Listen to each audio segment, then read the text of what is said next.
নমস্কার বন্ধুরা, মৌটিনাস কিচেনে আপনাদের সকলকে স্বাগত। আজকে একদম নতুন স্বাদের শরবতের রেসিপি শেয়ার করব।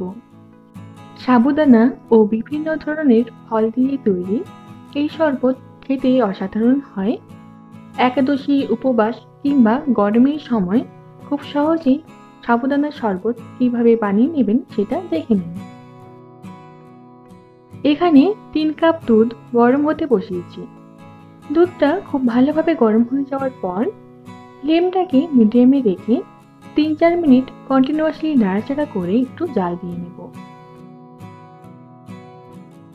3-4 মিনিটের মতো জাল দিয়ে নেওয়ার পর এর মধ্যে দেব স্বাদ বুঝে চিনি।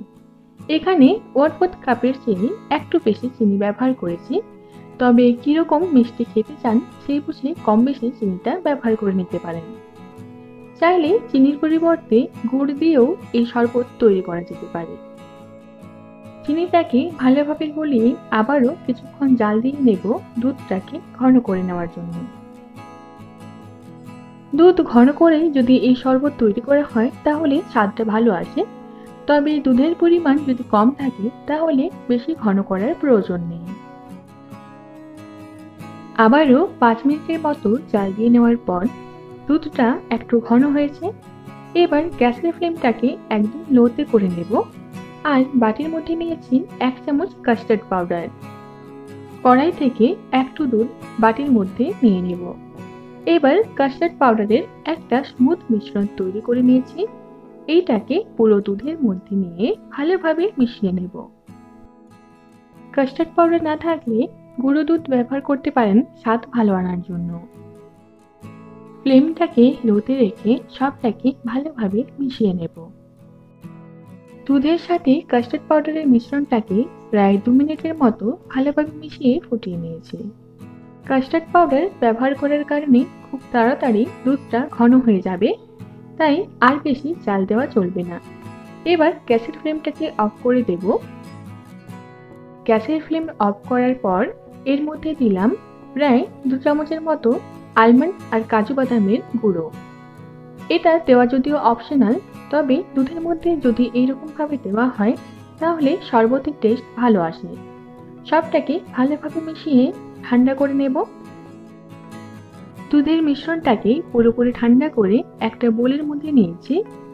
এবার এই দুধের মিশ্রণটাকে 15 থেকে 20 মিনিটের জন্য ফ্রিজে রেখে দেব ঠান্ডা হতে। ততক্ষণে সাবুদানাটা রেডি করে নেব।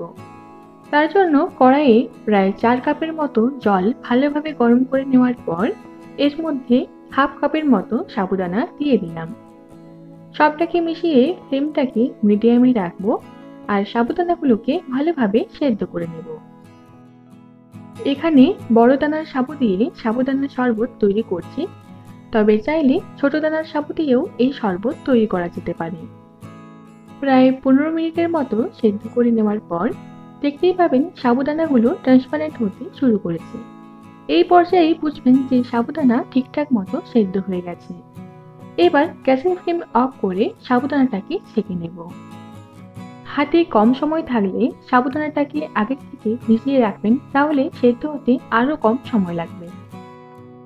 একটা স্ট্রেনারের মধ্যে পুরো সাবুদানাটা নিয়ে নেওয়ার পর নর্মাল টেম্পারেচারে থাকা জল দিয়ে একবার এইভাবে ধুয়ে নিলাম। এতে করে এক্সট্রা যে স্টার্চটা আছে সেটাও বেরিয়ে যাবে আর সাবুদানাটা সহজেই ঠান্ডা হয়ে যাবে। এইভাবেই সাবুদানা রেখে দেব ঠান্ডা হতে কিছুক্ষণের জন্য। এদিকে আপেল, কলা, খেজুর, চেরি আর আঙ্গুর ছোট ছোট করে কেটে রেখেছি আর দুধের মিশ্রণটাকেও ফ্রিজ থেকে বার করে নিয়েছি। এই মিশ্রণটাকে একবার ভালোভাবে মিশিয়ে নেব। দেখুন, কাস্টার্ড পাউডার ব্যবহার করার কারণে মিশ্রণটা ঠান্ডা হয়ে যাওয়ার পরে আরো একটু ঘন হয়ে গেছে। অনেকের এই সাবুর শরবত একটু ঘন খেতে ভালো লাগে। তারা কাস্টার্ড পাউডারের মিশ্রণ দুধের মধ্যে দেওয়ার পর এক্সট্রা 2-3 মিনিট আবারও জাল দিয়ে নেবেন, তাতে করে দুধটা ঘন হয়ে যাবে। তবে যারা এরকম পাতলা রেখে শরবত খেতে চান তারা দুধটাকে বেশি ঘন করবেন না। এদিকে সাবুদানাগুলো পুরোপুরি ঠান্ডা হয়ে গেছে। দুধের সাথে সাবুদানাগুলোকে নিয়ে যাতে দলা পাকিয়ে না থাকে তার জন্য একটু সময় নিয়ে ভালোভাবে মিশিয়ে নেব। এবার এর মধ্যে আগের থেকে কেটে রাখা ফলগুলো দিয়ে দেব।